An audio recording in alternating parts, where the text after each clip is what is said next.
चैत्र महिना चालू आहे आणि बाहेर प्रचंड ऊन आहे.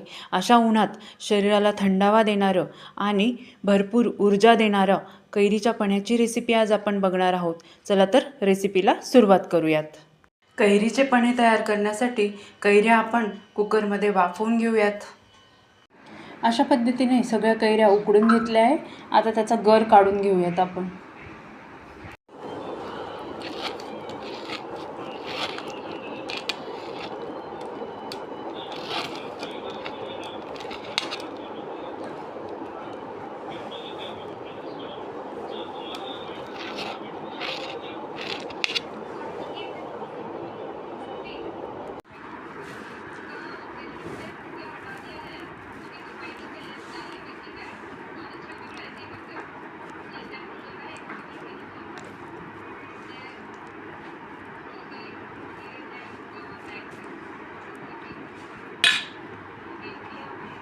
असं सगळा कैरीचा गर काढून घेतला आहे आणि आता जेवढा गर आहे तेवढेच त्याच्यात गूळ मिक्स करणार आहे. तुम्हाला आवडत असेल तर तुम्ही साखर पण टाकू शकता, पण मी गूळच टाकते त्याच्यात.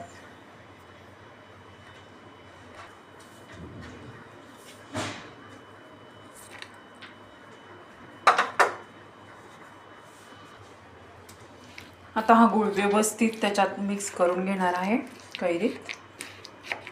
गूळ फोडलेला घेतला होता त्याच्यामुळे वितळायला वेळ नाही लागणार, तो एकसारखा होईल त्याच्यात.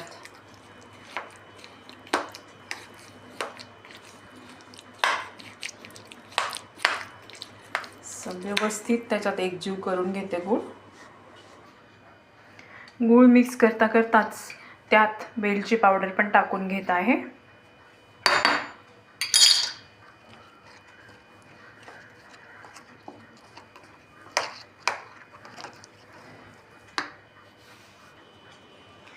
असा हा पन्ह्याचा बेस तयार झाला आहे.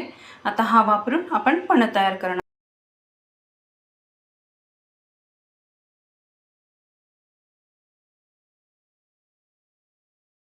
ग्लासमध्ये 2 चमचे पन्ह्याचा बेस घेत आहे.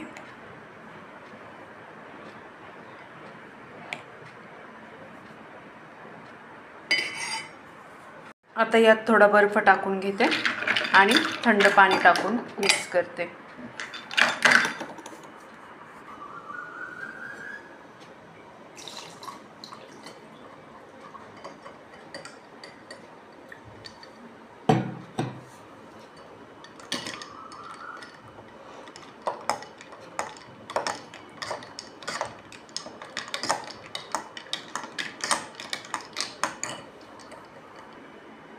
अशा प्रकारे कैरीचं थंडगार पन्हं पिण्यासाठी तयार आहे. रेसिपी आवडल्यास लाईक, शेअर, सबस्क्राईब जरूर करा. थँक्यू.